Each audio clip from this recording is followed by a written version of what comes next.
Saudações a todos e a todas, em nome do Senhor Jesus Cristo. Nossa reflexão hoje baseia-se em algo extraordinário, em um momento na vida de uma pessoa em que nós poderíamos dizer atingiu o seu apogeu, né? E desse apogeu, então, inicia-se uma nova caminhada. Privilégio estar podendo compartilhar com vocês, né? Óbvio, em tempos difíceis, compartilhar esperança. Em tempos confusos, compartilhar certezas e convicções espirituais. O nosso texto encontra-se no livro do profeta Isaías, é o chamado do profeta.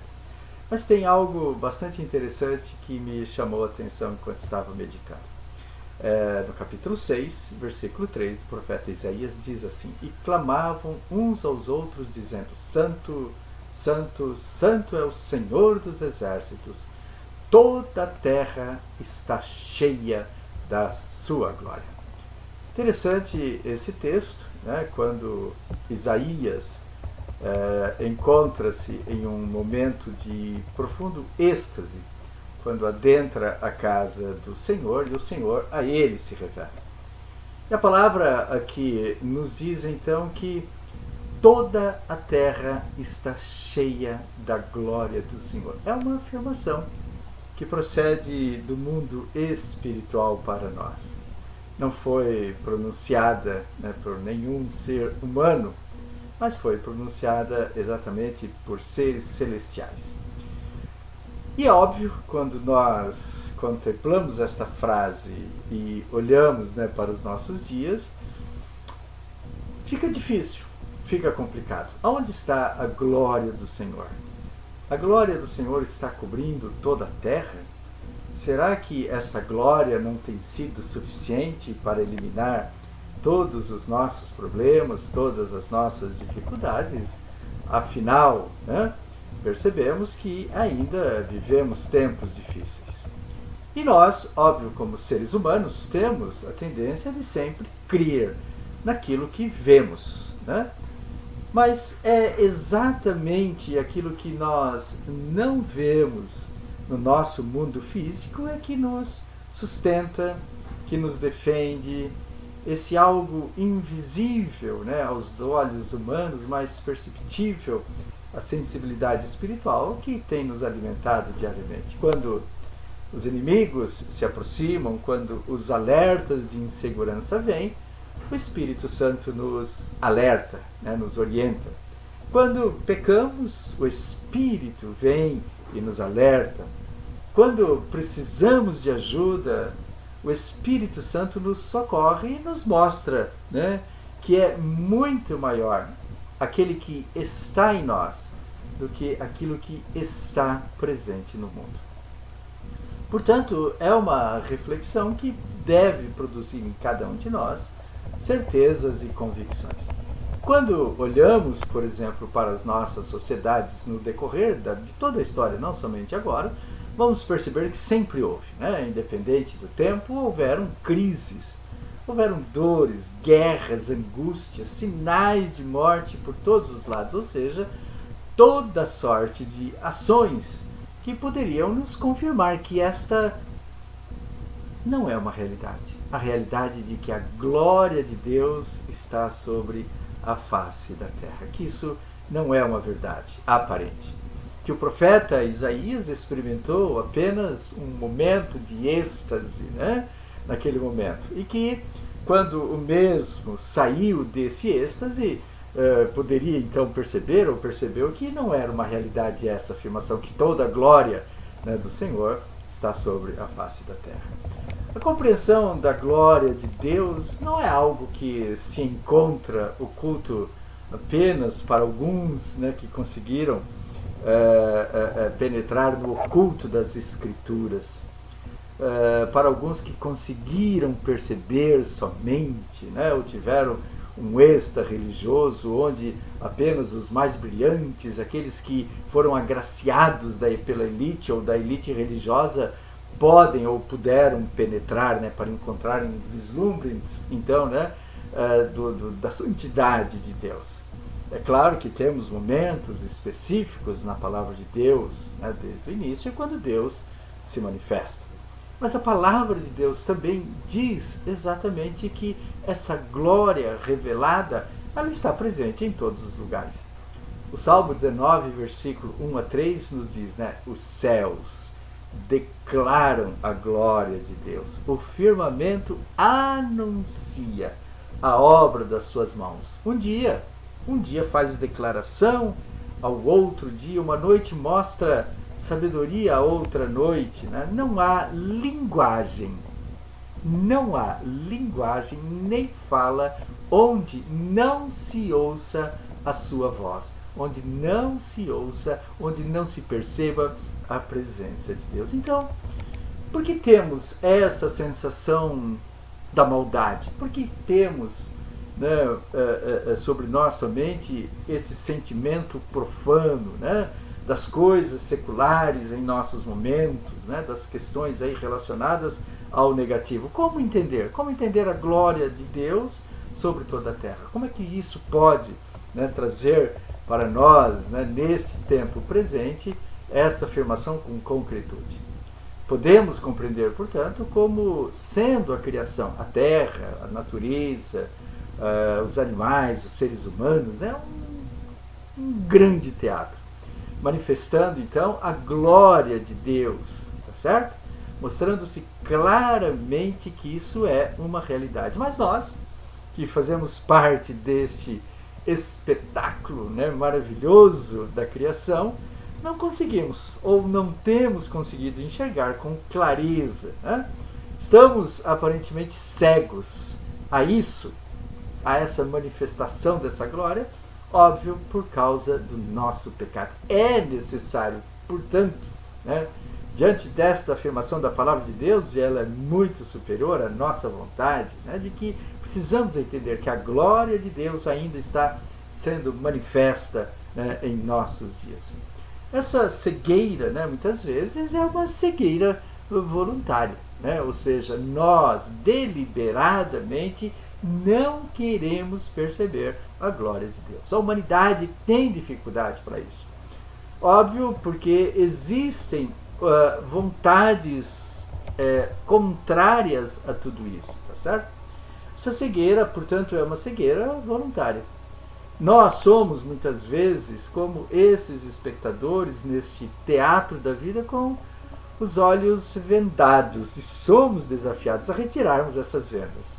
Essas vendas, né, são e foram, muitas vezes, colocadas no entendimento da humanidade, no entendimento do ser humano, para que não compreenda a manifestação desse poder tremendo de Deus. Porque a partir, né, dessa escama que cai, percebemos a grandiosidade, né, a generosidade, a misericórdia, o amor pleno de Deus.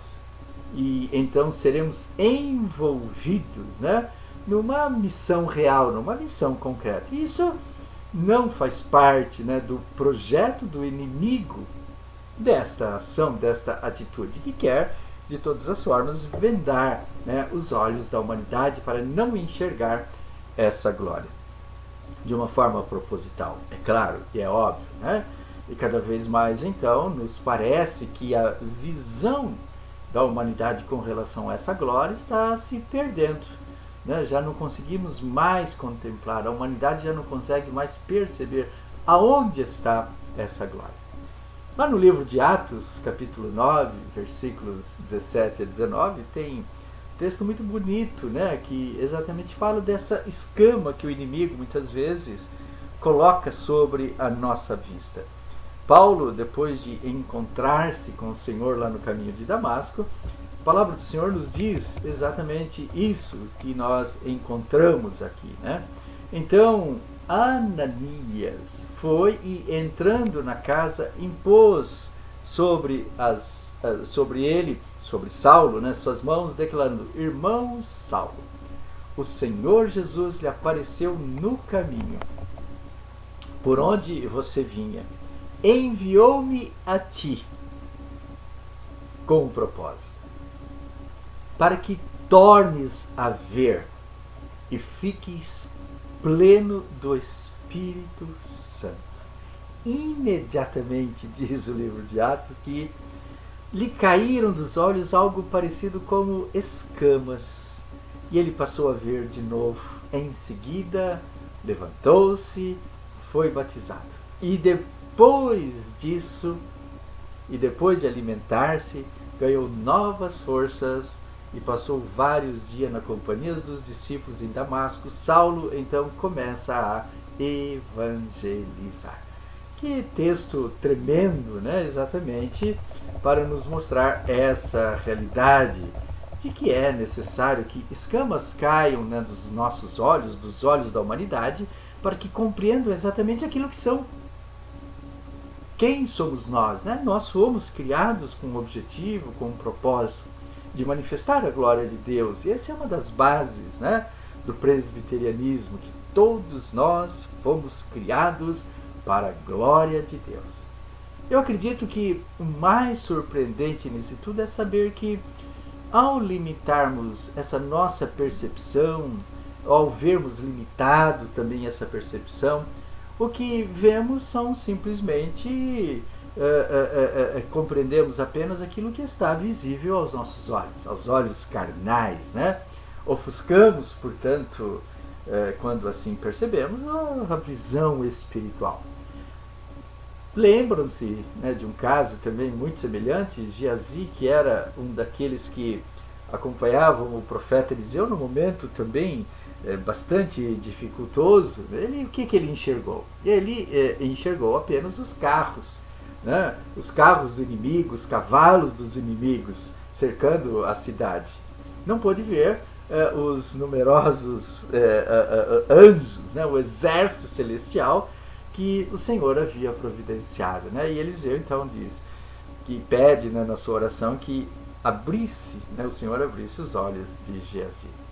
Para o nosso mundo atual e para muitos de nós na atualidade que, infelizmente, né, muitas vezes temos negligenciado esse objetivo principal de manifestar a glória do Senhor através do nosso viver, a oração do profeta ainda continua e deve ecoar profundamente. Senhor, eu peço-te que abras os olhos. Abra os olhos deste, abra os olhos desta, abra os olhos da igreja, abra os olhos da sociedade, abra os olhos do mundo, né, para que consigam ver, vislumbrar a glória de Deus em vez das dificuldades e dos problemas. Porque quando vislumbrarmos a glória de Deus, todos os problemas estarão debaixo dessa glória, controladas pelo Senhor, né? Ora, isso é fundamental. Quando Elias compreendeu a sua realidade de vida, o seu chamamento, quando Saulo, né, compreendeu e teve as suas escamas dos olhos retiradas, as coisas se alteraram, se modificaram, né?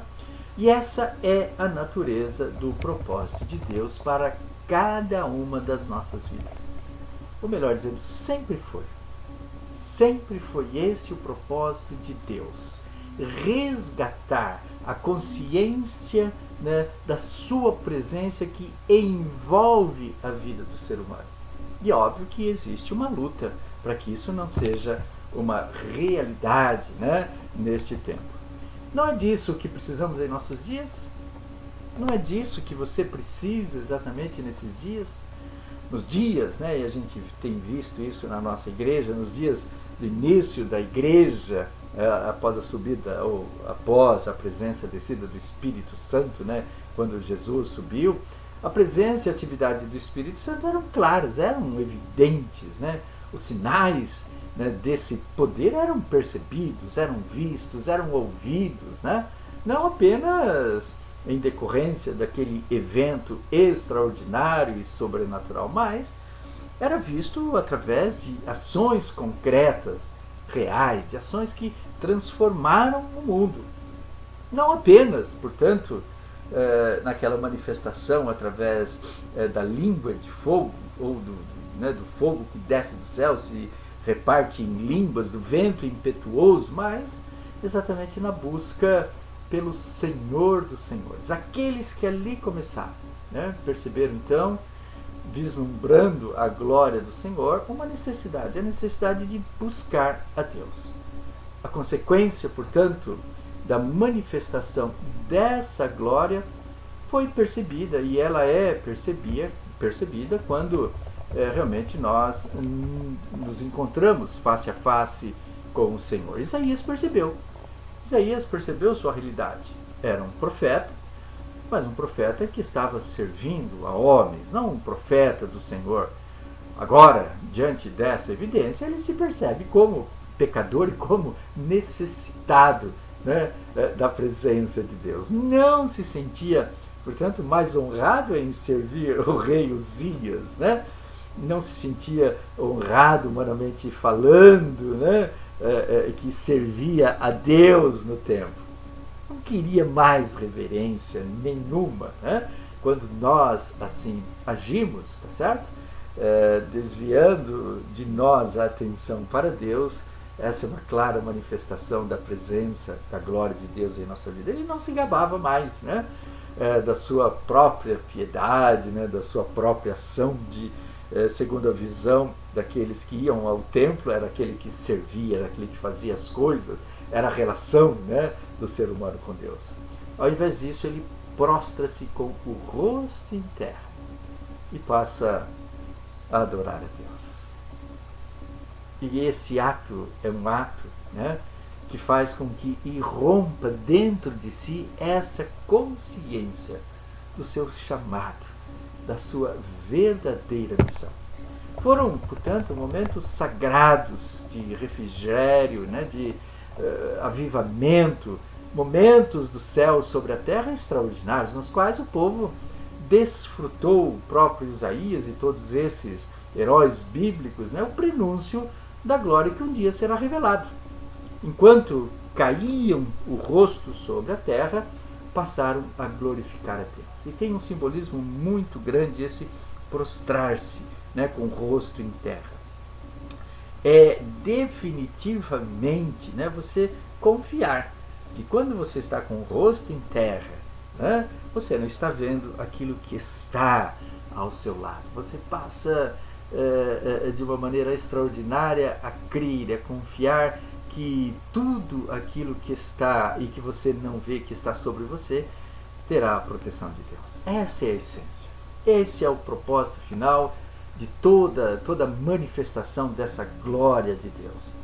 Que a igreja, né, tantas vezes na sua história foi manchada pelo pecado, que a igreja que durante a sua história foi orgulhosa, sentiu-se satisfeita, né, se prostre. E que também nós, como família, como seres individuais, possamos nos prostrar e adorarmos de fato a Deus. E confiarmos, né, de que essa nossa prostração, esse nosso colocar-se diante de Deus, mostrará ao Pai que nós queremos não a nossa glória, mas a sua glória verdadeira sobre a humanidade. Eis, portanto, uma visão extraordinária para ocupar os nossos pensamentos nesses dias difíceis e fazer com que as nossas orações cheguem até Deus como forma de glorificação. Que a glória de Deus encha a nossa vida, que a glória de Deus encha a sua casa, que a glória de Deus penetre sobre a igreja verdadeira do Senhor sobre a face da terra e faça com que essa glória seja manifesta para todos, em nome de Cristo Jesus, o Senhor. Amém. Amém. Deus te abençoe. Até o nosso próximo encontro. Amém.